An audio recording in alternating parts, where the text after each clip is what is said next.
Good evening सभी का GS with Vaibhav Chandra channel पर।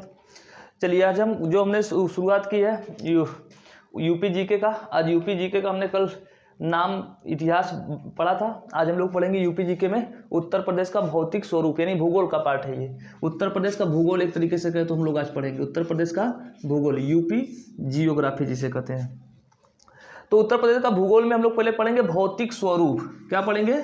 भौतिक स्वरूप। ये बहुत बार शब्द सुना है भौतिक। भौतिक का मतलब होता है कि जब हम किसी चीज को बाहर से देखने के बाद जैसा स्वरूप आपको दिखाई दे। जैसे नहीं समझ में आ रहा है तो जैसे कोई गांव में जब लड़का या लड़की देखने जाता है विवाह करने के लिए, तो पूछता है कि भाई लड़की कैसी है, तो बताया जाता है कि हाँ 5 फीट लंबी है, गोरी है, काली है। ये बाहर का स्वरूप बताया जा रहा है, अंदर से मस्तिष्क के नहीं। अगर मस्तिष्क के अंदर की बात पूछे जाए तो मतलब रासायनिक गुण पूछे जा रहे हैं।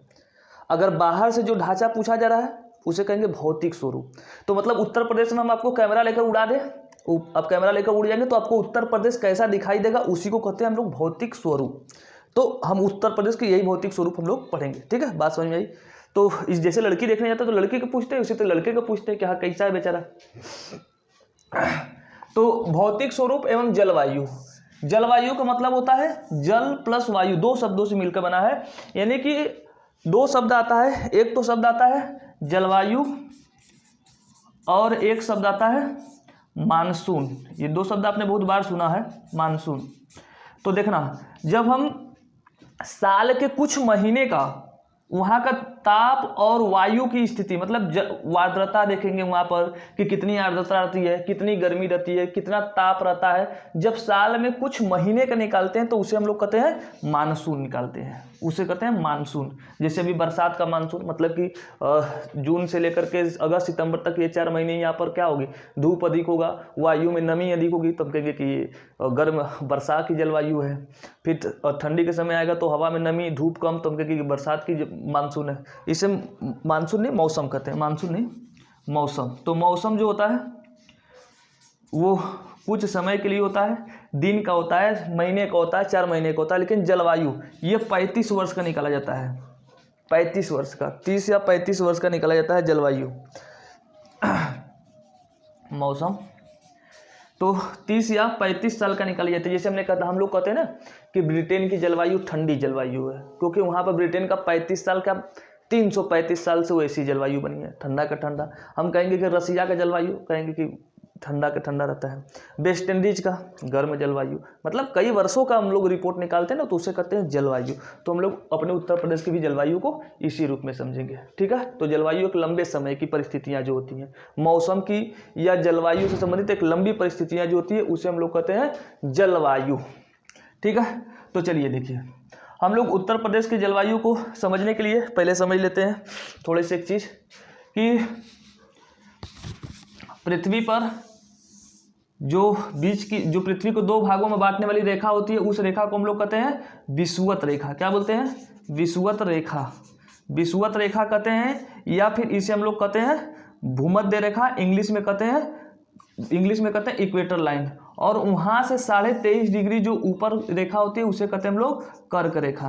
यानी विषुवत रेखा से 23.5 डिग्री जो ऊपर नॉर्थ में होता है, उत्तरी गोलार्ध में होता है, उसे हम लोग कहते हैं कर्क रेखा। और विषुवत रेखा ही 0 डिग्री इसको कहते हैं, विषुवत रेखा को क्या बोलते हैं? 0 डिग्री। और 23.5 डिग्री 1/2 को क्या बोलते हैं?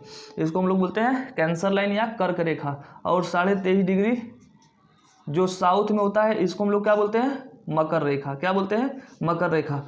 तो साल भर इस कर्क रेखा और मकर रेखा के बीच में सबसे अधिक वर्षा भी होती है और सबसे अधिक गर्मी भी पड़ती है।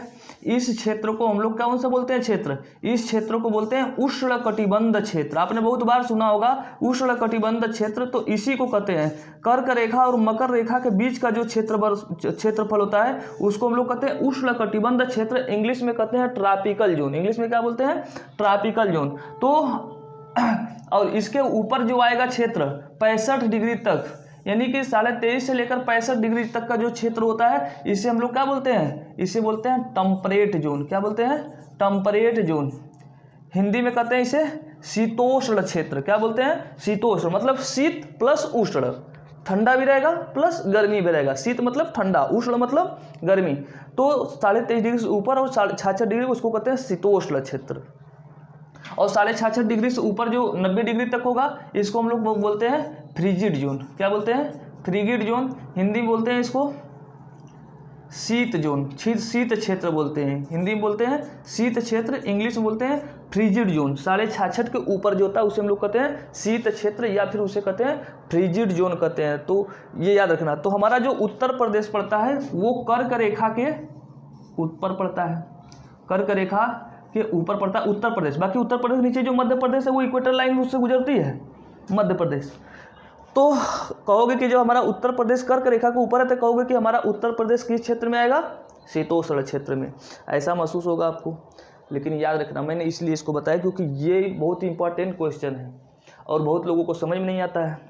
तो अपना उत्तर प्रदेश जो एरिया है ये भले शीतोष्ण में आ रहा है, कैंसर लाइन के ऊपर है, कर्क रेखा के ऊपर क्षेत्रफल में आता है, लेकिन पूछी जाए यहाँ की जलवायु कौन सी है तो यहाँ की जलवायु है उष्णकटिबंधीय क्षेत्र। कौन सी जलवायु है? उष्णकटिबंधीय क्षेत्र। क्यों उष्णकटिबंधीय क्षेत्र? क्योंकि जो उत्तर प्रदेश जो अपना ये बनाया है ना, उत्तर प्रदेश के ऊपर ही, इसके ऊपर चले जाओगे तो क्या मिलेगा? हिमालय। क्या मिलेगा? ये जो उत्तर प्रदेश अपना है उस उत्तर प्रदेश के सब ऊपर क्या मिलेगा? ये पूरे के पूरे हिमालय मिलेगा। क्या मिलेगा? हिमालय। ये पूरा का पूरा हिमालय मिलेगा। और अगर ये हिमालय नहीं होता तो उधर जो उत्तर से जो हवाएं आती हैं, जो उत्तर से हवाएं मतलब हिमालय को उधर उत्तर पड़ेगा, उत्तर से जो ठंडी हवाएं आती साइबेरिया की, रूस की जो ठंडी हवाएं आती और उत्तर प्रदेश में क्या करती? एकदम मौसम ठंडा कर देता। तो हिमालय क्या करता है? उन ठंडी हवाओं को रोक कर रखता है जिससे उत्तर प्रदेश में क्या रहती है? गर्मी बना रहता है। तो हमारा जहाँ पर शीतोष्ण क्षेत्र में आने चाहिए, शीतोष्ण की जगह कौन सा क्षेत्र रह गया? उपोष्ण क्षेत्रफल। तो हमारा उत्तर प्रदेश किस जलवायु में आता है? उपोष्ण जलवायु में। सोचिए अगर हिमालय नहीं होता तो हमारे उत्तर प्रदेश के बालक बालिकाओं को या उत्तराखंड, ये बिहार, इन लोगों को फेयर लवली लगाने की जरूरत नहीं होती, लड़कियों को। और लड़कों को कभी फेयर हैंडसम लगाने की आवश्यकता नहीं होती। क्यों नहीं होता? क्योंकि ठंडी हवाएं आती तो यहाँ पर साल भर में 8 महीने ठंडी होते हैं, और 8 महीने ठंडी होते तो यहाँ के लोग अपने आप ही क्या रहते हैं? गोरे रहते हैं। जैसे अधिकतर लोग देशों में गोरे होते हैं वैसे ही भारत के लोग भी गोरे होते हैं, लेकिन हिमालय ने यहाँ के लोगों को क्या कर दिया? काला कर दिया। तो हिमालय को बुरा मत मानना, हिमालय ने अच्छा काम किया, नहीं तो साल भर में 8 महीने ठंडी रहता। सोचो अभी तो एक दिन नहीं नहाते हो ठंडी। अभी जब ठंडी अभी दिसंबर शुरू होने वाली है, अभी 20 दिसंबर के बाद जब जैसे ही तापमान 5 डिग्री या 10 डिग्री के बीच में आएगा तो नहाना बंद कर देंगे और फिर जोहेंगे कि कब 26 जनवरी आए। तो जब तापमान फिर जाएगा 20 डिग्री प्लस तब आप नहाएंगे। तो सोच लीजिए कि इतनी स्थिति भयानक हो जाएंगी। और लड़कियों को तो जानते हो बेचारी अपना बाल तो धोती नहीं है पूरे ठंडी भर, वो और नहीं धोएंगी, फिर साल भर में सोचो ऐसी नहीं धोती, बाल पूरे के पूरे झड़ जाते हैं। तो स्थितियाँ भयावह हो जाती। तो इस हिमालय की वजह से हमारे यहाँ स्थितियाँ क्या है? थोड़ी सी अच्छी है कि लोग नहा लेते हैं, 8 महीने नहाते हैं, 4 महीने भी बस नहीं नहाते, और बाकी तो 8 महीने नहाते ही है ना। चलिए अब आगे आते हैं हम लोग। तो अब हिमालय, जैसे मान लेते हैं कि ये हिमालय है, हिमालय को हम लोग जब हम हिमालय पढ़ेंगे, पर्वत श्रृंखला पढ़ेंगे, तो उसमें देखेंगे कि हिमालय को कितने भागों में बांटा गया है? 4 भागों में। एक तो पढ़ा जाता है ट्रांस हिमालय जिसको कहते हैं पार हिमालय, उसके बाद आता है बृहद हिमालय जिसको कहते हैं बृहद हिमालय, फिर उसके बाद आता है मध्य हिमालय, फिर उसके बाद आता है हिमालय की जो सबसे नीचे वाली जो स्थिति होती है, छोटी छोटी पहाड़ियाँ जो होती है, छोटी छोटी जो पहाड़ियाँ होती है उसे हम लोग कहते हैं शिवालिक पहाड़ियाँ। क्या बोलते हैं? शिवालिक। फिर से सुनो मेरी बात ध्यान से। जो हिमालय की सबसे, जैसे हिमालय के 4 चोटियाँ, मान लो ये हिमालय को हमने चार भागों में बांट लिया। सबसे बाद वाला जो हिमालय है, सबसे उत्तर वाला, उसे हम लोग कहते हैं ट्रांस हिमालय। कौन सा हिमालय बोलते हैं? ट्रांस हिमालय बोलते हैं। फिर दूसरा जो होता है इसे क्या कहते हैं? बृहद हिमालय। क्या बोलते हैं? बृहद हिमालय। तीसरा जो होता है इसे क्या कहते हैं? लघु हिमालय। क्या बोलते हैं तीसरे वाले को? लघु हिमालय। और जो सबसे नीचे वाला आता है, सबसे नीचे वाला होता है, इसको हम लोग कहते हैं शिवालिक पहाड़ियाँ। क्या बोलते हैं? शिवालिक हिमालय या शिवालिक पहाड़ियाँ। ठीक है, ये याद रखना। अब शिवालिक पहाड़ियाँ के बाद जैसे ही आप नीचे उतरेंगे, शिवालिक पहाड़ियाँ से जैसे ही आप नीचे उतरेंगे, तो बातें बड़ी कंसेप्चुअल है, थोड़ा समझा रहे हैं, समझ जाओगे तो बहुत बढ़िया। थोड़ी लंबी वीडियो होगी और लंबा सोच रहे बने ना, लेकिन अगर नहीं बन पाएगा तो फिर हम दूसरा नेक्स्ट वीडियो बना देंगे, लेकिन बातें समझना बहुत ज़रूरी है। देखो अपना ये जो इंडिया है, ये इंडिया कभी किसका भाग हुआ करता था? चलिए हम आगे बढ़ते हैं। उधर बन नहीं पा रहा वीडियो, इधर बनाते हैं। देखिए जो हम लोग पढ़ते हैं कि अपना इंडिया किसका भाग है, अपना इंडिया भाग है एशिया का, तो राजनीतिक रूप से अपना इंडिया किसका भाग है, एशिया का भाग है राजनीतिक रूप से, लेकिन बाकी अपना इंडिया किसका भाग है, भौगोलिक रूप से वो अफ्रीका का भाग है। कितने किसका भाग है, अफ्रीका का भाग है। तो अगर आपसे पूछा जाए कि बताइए भाई इंडिया भौगोलिक रूप से किसका भाग है, भौगोलिक मतलब भूमि जो है वो किस से जुड़ी थी, वो अफ्रीका से जुड़ा था। अफ्रीका से यहाँ से टूटा है, अफ्रीका से यहाँ से टूट करके आगे बढ़ रहा है। आगे क्या हो रहा है, बढ़ रहा है वो आगे। मतलब पृथ्वी में हमेशा पृथ्वी को जो ऊपरी वाला सतह होता है, पृथ्वी को जो हम 3 लेयर बांटेंगे, जब पृथ्वी की संरचना पढ़ेंगे तो उसमें समझाएंगे कि जो सबसे ऊपरी सतह होती है उसको कहते हैं क्रस्ट, दूसरा होता है मेंटल, तीसरा होता है कोर। तो हम सबसे जो ऊपरी क्रस्ट जो होता है उसमें कुल 7 बड़ी प्लेटें और 20 छोटी छोटी प्लेटें हैं। बस यहाँ पे इतना समझिए, मैं जो इतना समझा रहा हूँ बस उतना समझिए, नहीं तो मामला गंभीर हो जाएगी। तो अपना इंडिया जो है उस प्लेट से, यहाँ पर अफ्रीका वाले प्लेट से टूट करके क्या हो रहा है, वो ध्रुवों की ओर जा रहा है। और क्यों टूट रहा है वो जब हम जियोमॉर्फोलॉजी पढ़ेंगे तो उसमें समझाएंगे।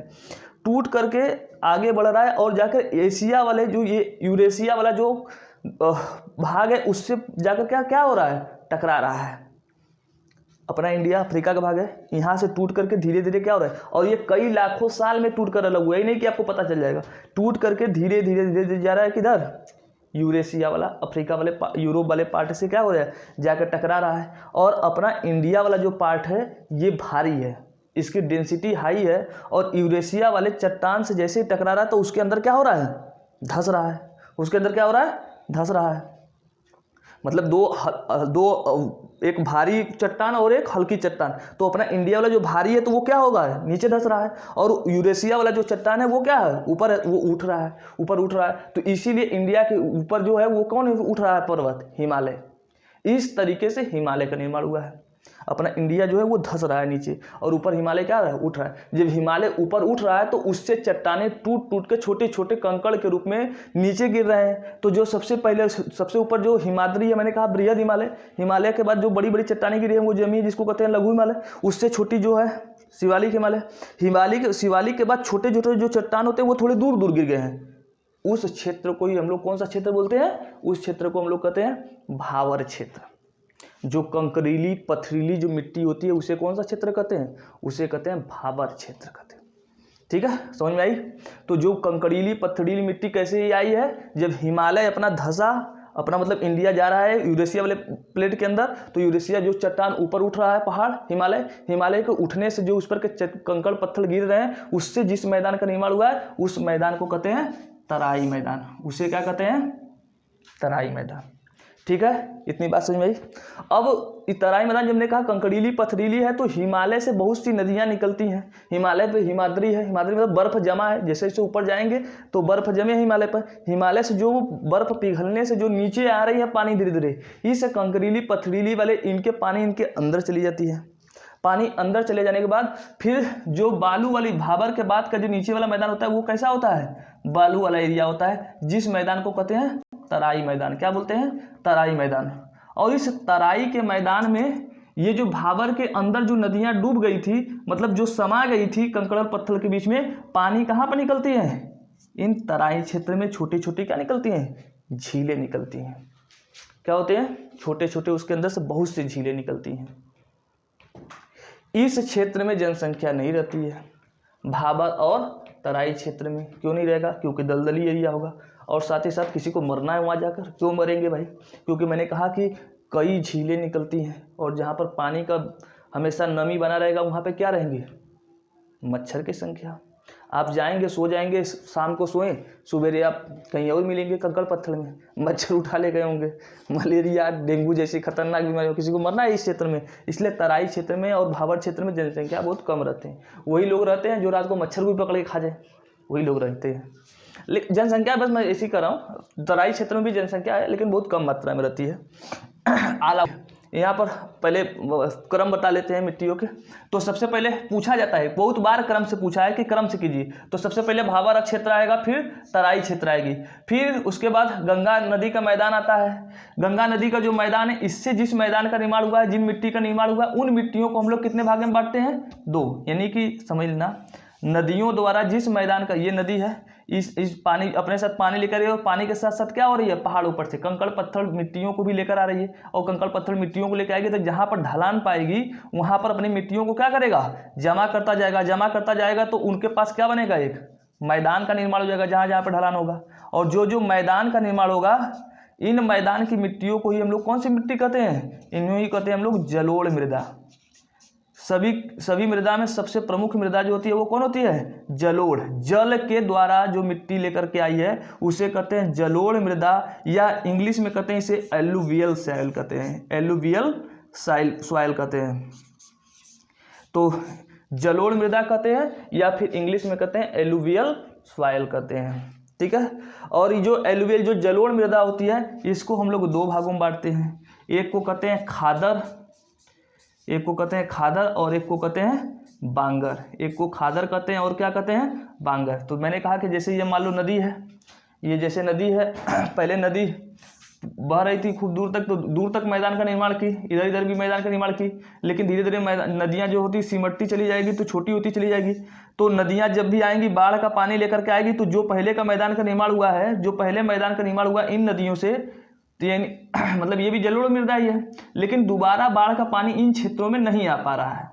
जिन जलोढ़ मृदा पर नदियों का पानी दोबारा नहीं आएगा, तो जो नया निक्षेप नदियों द्वारा पहाड़ों से काट छाट कर लेकर आई गई होंगी, कंकड़ जो बालू या मिट्टियाँ जो नई लेकर के आई होंगी, जिन जलोढ़ मृदा पर नई मिट्टियाँ नहीं आ पाएंगी नदियों के द्वारा, उस मृदा को कहते हैं बांगर मृदा कहते हैं। क्या कहते हैं, बांगर मृदा। यानी जलोढ़ मृदा का वह रूप जो पुरानी हो चुकी है उसे कहते हैं बांगर मृदा, यानी जिस पर अब नदियों का नया पानी नहीं आ रहा है। और खादर किसे कहते हैं, ऐसी मृदा जिन पर नदियों में जब बाढ़ आता है तो बार बार मिट्टियाँ आती हैं और बार बार पानी आकर के उन मिट्टियों का नई मिट्टी का निर्माण करती रहती हैं, उनको हम लोग कहते हैं खादर। इनमें सबसे अधिक उपजाऊ जो मृदा होती है वो कौन होती है, खादर होता है। फिर उसके बाद कौन होता है, बांगर होता है। फिर उसके बाद कौन होता है, तराई। फिर उसके बाद भाबर। तो ये हमने मैदानी भाग का देखा। अब भाबर क्षेत्र में कैसी मिट्टी पाई जाती है, तो मैंने कहा कि पथरीली। कैसी होगी, पथरीली होगा। मैंने कहा ना कि हिमालय का जब निर्माण हुआ तो उससे जो चट्टानी गिरी है वही बना है, तो पथरीली होगी। ये पूछा है बहुत बार कि भाबर मैदान में कैसी मिट्टी मिलेगी, पथरीली। और यहाँ पर कौन सा कार्य किया जाएगा, खेती किया जाएगा। कंकड़ पत्थर में मरना है किसी को, हल लेके जाएंगे, हल लेके जाएंगे, बेचारे हल लगाए और हल ही टूट गया। आप लेके गए थे हल और हल आपका गायब, और बस लेकर बेट घूम रहे हैं पीछे पीछे, ऐसी स्थिति हो जाएगी। तो पशुपालन, वहाँ पे खेती नहीं होता, क्या होता है, पशुपालन। तो भाबर क्षेत्र में पथरीली होती है और पशुपालन होता है। फिर उसके बाद मैंने दूसरा बताया था जो बालू वालू वाला, जो यानी पत्थर उत्थर से जो कट उठ के जो बालू आते हैं नीचे आता है, उसे कहते हैं तराई। तराई कैसी होती है, नम क्षेत्र होता है। मैंने कहा ना नमी, तब हमने कहा मच्छर उच्छर बहुत ज़्यादा होते हैं। और कैसा होगा, ये उपजाऊ एरिया होता है। कैसा होता है, उपजाऊ, बहुत ज़्यादा नहीं, थोड़ा बहुत उपजाऊ एरिया होता है। यहाँ पर कौन सा होगा, पानी में जो हम साल भर जिनको पानी चाहिए, जैसे गन्ना बो दिया जाता है। बहुत जगह पानी है तो धान, क्योंकि नए नए झील में निकालने फूटते हैं, यहाँ पर पानी मिलेगा, यानी गन्ने का उत्पादन भी होता है और धान का, इन दोनों चीज़ों का वहाँ पर उत्पादन बहुत चाप के होता है। तो जहाँ पर गन्ने और धान का उत्पादन होगा वहाँ पर भी मच्छर की जनसंख्या क्या होगी, ज़्यादा होगा, क्योंकि पानी इनको ज़्यादा चाहिए। फिर उसके बाद मैंने कहा पठार। पठार किसे कहते हैं भाई, और उसके पठार किसे कहते हैं, तो पहाड़ों के ऊपर, पहाड़ जो होते हैं, ये जो पर्वत होते हैं, पर्वतों के ऊपर जो मैदानी क्षेत्र होता है उसे हम लोग क्या कहते हैं, पठार कहते हैं। फिर से मेरी बात समझो, इसे इंग्लिश में कहते हैं प्लेटू। पर्वतों के ऊपर जो मैदान, जैसे पर्वत है, पर्वतों के ऊपर भी तो समतल एरिया होता है, उन समतल पर्वतों के ऊपर जो समतल एरिया होता है उसे कहते हैं प्लेटू, या उसे क्या कहते हैं, पठार कहते हैं। क्या कहते हैं, पठार कहते हैं। तो पठारी, इसमें पठारी क्षेत्र में कौन मृदा मिलेगी, लाल मृदा मिलेगी। लाल मृदा मतलब इसमें किसकी अधिक मात्रा होती है, लाल मृदा में, तो इसमें होता है आयरन ऑक्साइड की। लाल मृदा में किसकी मात्रा अधिक होती है, आयरन ऑक्साइड की। यहाँ पर सबसे अधिक कौन सी फसल होगी, दलहनी। कौन सी फसल अच्छी खासी होगी, दलहनी। दलहनी को मतलब समझते हैं, जैसे अरहर हो गया, मटर हो गए, चना हो गए, ये सब दलहन जिसके दाल खाते हैं, उनकी फसल अच्छी खासी होगी। किस मृदा में, पठारी मृदा में। फिर उसके बाद सबसे अधिक अपर्दन कहाँ पर होता है, हमारे उत्तर प्रदेश में। तो हमारे उत्तर प्रदेश में सबसे अधिक अपर्दन जो होता है वो किस जिले में होता है, ये पूछा जाता, दक्षिण पश्चिम में इटावा जिला। इटावा मुलायम सिंह से रिलेटेड जो जिला है, दक्षिण पश्चिम में पड़ता है। उत्तर प्रदेश ये है, तो इधर का भाग जो होगा दक्षिण पश्चिम कहलाएगा। तो इटावा पड़ता है यहीं पर, ये जो झांसी है, झांसी के ऊपर पड़ता है, यहीं पर इटावा पड़ता है, तो इटावा सफई एटा ये सब उधर पड़ता है। तो वहीं पर सबसे अधिक जो उत्तर प्रदेश में अपर्दन, अपर्दन समझते हैं किसे कहते हैं, यानी मृदा का ऊपरी सतह का अपने जगह से छोड़कर दूसरी जगह पे चला जाना, क्या कहलाता है, अपर्दन। मृदा का ऊपरी जो यानी अपर लेयर होता है वो एक स्थान से दूसरे स्थान पर, उपजाऊ क्षेत्र जो होता है, उपजाऊ मृदा का अपने स्थान से खसक के दूसरी जगह चला जाना, क्या कहलाता है, अपर्दन। तो अपर्दन सबसे अधिक उत्तर प्रदेश के किस जिले में होता है, तो होता है इटावा में। कहाँ पर होता है, इटावा में। फिर उसके बाद है जलीय अपर्दन। मुझे लगता है कि वीडियो थोड़ा लंबा हो रहा है तो जल्दी से कर रहे हैं। फिर उसके बाद इसमें कुछ बातें और समझानी है। चलिए तो देखिए आगे, तो सबसे अधिक अपर्दन कौन से राज्य जिले में होता है उत्तर प्रदेश के, तो होता है इटावा में। कहाँ पर होता है, इटावा। लेकिन अगर जलीय अपर्दन पूछा जाए तो जलीय अपर्दन सबसे अधिक कहाँ होता है, तराई क्षेत्र में होता है। मतलब आपको 4 क्षेत्र दे देगा, भावर क्षेत्र दे देगा, तराई क्षेत्र दे देगा और आपको भांगर खादर 4 क्षेत्र दे देगा। उनमें सबसे अधिक अगर जलीय अपर्दन यानी जल के द्वारा जो मृदा का कटाव होता है उसे कहते हैं जलीय अपर्दन। जल के द्वारा जो मृदा अपर्दन होता है उसे क्या कहते हैं, जलीय अपर्दन। तो तराई क्षेत्र में, क्योंकि मैंने कहा ना कि तराई क्षेत्र में नदियां जो होती हैं, भावर में जो दबी होती है पानी जल वाला क्षेत्र, वो जो बाहर आता है तराई क्षेत्र में, तो वहाँ पे जो मृदा कटाव करती है उसे कहते हैं जलीय अपर्दन। सबसे अधिक होता है तराई क्षेत्रों में होता है। फिर उसके बाद है वायु अपर्दन। वायु अपर्दन का मतलब होता है कि हवा के माध्यम से, हवा के माध्यम से जहाँ पर अपर्दन होता है उसे कहते हैं वायु अपर्दन। तो सबसे अधिक कहाँ पर होता है, ये आगरा में होता है। कहाँ पर होता है, आगरा में। आगरा में क्यों सबसे अधिक, उत्तर प्रदेश में सबसे कम बरसात वाला एरिया है। अगर पूछा जाए उत्तर प्रदेश में सबसे अधिक किस जिला में बरसात कम होती है, तो मथुरा में होता है। कहाँ पर, मथुरा में। और मथुरा के बगल में कौन होता है, आगरा। इन क्षेत्रों में बरसात बहुत कम होती है। मतलब मथुरा में सबसे कम बरसात होती है, तो उसी का सटा पड़ोसी भाई है, परिवार का व्यक्ति है, तो वहाँ पर भी वर्षा कम होती है। तो इसलिए वहाँ पर वायु के द्वारा जो सबसे अधिक अपर्दन की जाती है, मथुरा। राजस्थान से सटा एरिया है ना, तो राजस्थान वाला ये एरिया तो थोड़ा सा रेगिस्तानी में आ जाता है, इसलिए सबसे अधिक मृदा अपर्दन अगर पूछा जाए वायु के द्वारा कहाँ पर होता है, तो होता है आगरा में। कहाँ पर होता है, आगरा में होता है। इतनी बातें समझ में आ गई है। अब आज का लास्ट जो बात मैं समझाने जा रहा हूँ वो है, सब उत्तर प्रदेश में पूछा जाए कि सबसे अधिक वर्षा कहाँ पर होती है, तो उत्तर प्रदेश में सबसे अधिक वर्षा जो होती है वो कहाँ होती है, गोरखपुर में होता है। कहाँ पर होता है, गोरखपुर में। उत्तर प्रदेश में सबसे अधिक वर्षा गोरखपुर में होता है। और पूछा जाए सबसे कम वर्षा तो कहाँ पर होता है, मथुरा में। ये राजस्थान से सटा एरिया जो है ना, राजस्थान से सटा है ना, इसलिए तो राजस्थान जैसा होगा, मथुरा में। और मथुरा की कहानी आप लोग जानते हैं कि एक बार यहाँ पे इतना बरसात हुआ था कि कृष्ण इसी मथुरा में गोवर्धन पर्वत अपनी अंगुली पर उठा लिए थे और इन मथुरा में सूखा पड़ा है। मतलब इतना ये पनौती जगह बन गया कि उत्तर प्रदेश का सबसे कम वर्षा वाला एरिया बन गया। किसी जमाने में यहाँ पर बरसात इतनी होती थी कि गोवर्धन पर्वत उठा लिए, और वैसा पनौती जगह हो गया कि वहाँ पर आज बरसात नहीं हो रही। उत्तर प्रदेश का सबसे कम वर्षा वाला एरिया। मैं एक बस ट्रिक बता रहा हूँ, वो याद रहेगा इससे अब ना, कि कहाँ पर उठाए थे, तो गोवर्धन पर्वत मथुरा में। तो मथुरा में आज बरसात नहीं होती, तो सबसे कम वर्षा। अब देखिए वर्षा क्यों सबसे कम होती है यहाँ पर, मैं वो कारण बता रहा हूँ। अगर आप इंडिया का मैप देखेंगे, थोड़ा सा मैं समझा रहा हूँ। अब चल रहे हैं ट्रेनिंग दे रहे हैं इंडिया मैप बनाने का, क्योंकि बार बार बनाना पड़ा है और बार बार गलत होता है। देखिए जो इंडिया में जो मानसून आता है वो कहाँ से आता है, हिंद महासागर। इंडिया के जो दक्षिण में जो हिंद महासागर है, हिंद महासागर में इधर से जलवायु आती है। हिंद महासागर से क्या होती है, जो मानसून आता है, मानसून आने के बाद जब वो भारत के दक्षिणी तट से टकराता है तो ये जलवायु 2 भागों में बढ़ जाती है। कितने भागों में, वो मानसून 2 भागों में बढ़ जाती है। एक तो बंगाल की खाड़ी शाखा से यहाँ पर जैसे केरल के तट पे टकराएगा जून में, मई में 25 मई को टकराएगा, तो 2 भागों में बढ़ जाता है। 2 भागों में बढ़, एक बंगाल की खाड़ी शाखा कहलाती है और एक कौन सी कहलाती है, अरब सागर की शाखा। कौन सी शाखा, अरब सागर की शाखा कहलाती है, अरब सागर की शाखा। और ये जब अरब सागर की शाखा जब पश्चिमी तट से जब टकरा के वर्षा करते हुए आगे बढ़ती है तो इधर राजस्थान से होते हुए इधर जाती है हिमालय के पास, ऊपर पड़ता है हिमालय। हिमालय से टकराने के बाद ये जो दक्षिण पश्चिम का जो और बंगाल की खाड़ी वाला शाखा है ये भी आता है इधर। इधर मेघालय, असम, त्रिपुरा, मिजोरम, जो सुना होगा कि सबसे अधिक कहाँ बरसात करवाती है, तो मेघालय। यही जो बंगाल की खाड़ी वाला जो शाखा आती है मेघालय में, मेघालय में जो गारो खासी जयंतिया पहाड़ी हैं, इन पहाड़ियों में घुस करके खूब वर्षा करती है। फिर उसके बाद इसी हिमालय इधर का जो शाखा होता है हिमालय से टकरा करके आगे बढ़ती है। जैसे जैसे आगे बढ़ेगी तो वर्षा का पानी क्या होगा, बरसते जाएगा मानसून, और पानी की मात्रा क्या होती चली जाएगी, घटती चली जाएगी। और अपना उत्तर प्रदेश यहीं पर पड़ता है, तो बंगाल खाड़ी शाखा से इधर बरसात अधिक होगी, कथन के रूप में दे सकता है, कथन के रूप में दिया ही था, दे सकता है क्या, दिया ही था कि आप उत्तर प्रदेश में जैसे इधर का एरिया पूरब कहलाता है, इधर वाला पश्चिम, तो पूरब से जैसे जैसे आप पश्चिम में बढ़ते जाएंगे वर्षा की मात्रा क्या होती चली जाएगी, घटती। तो ये पूरब में जब बादल इधर से इंटर करता है, जब बादल इधर से इंटर करता है तो बारिश जो बादल होता है उसमें का पानी क्या होता है, इधर ही बरसते रहता है, तो पानी उसमें के धीरे धीरे क्या होती चली जाती है, खत्म होती चली जाती है। मथुरा तक इधर के क्षेत्रों में पहुँचते पहुँचते क्या होती है, बारिश की बादलों में पानी की क्या हो जाती है, कमी हो जाती है, इसलिए बरसात बहुत ही कम हो पाता है इन क्षेत्रों में। ठीक है, तो इतनी बातें मैंने समझा दिया है।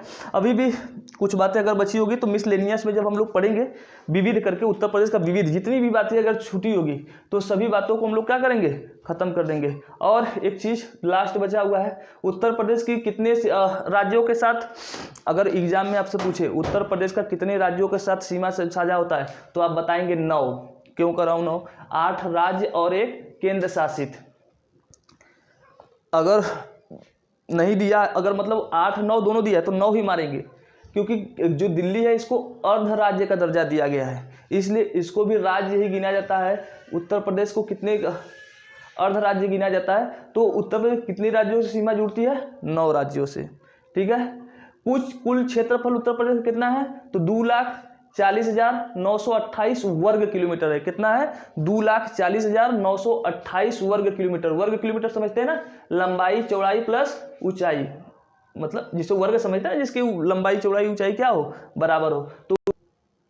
तो देखिए सब मैंने कहा 2,40,928 वर्ग किलोमीटर। अगर पूछा जाए कि भारत का जितना क्षेत्रफल है उस क्षेत्रफल में कितना उत्तर प्रदेश का प्रतिशत है, तो 7.33%। ये पूछा है इस बार का क्वेश्चन, 2-3 एग्जाम में पूछा है कि उत्तर प्रदेश का पूरे भारत में जो प्रतिशत है वो कितना है क्षेत्रफल में, तो 7.33। और जनसंख्या पूछो मत, 16.5%।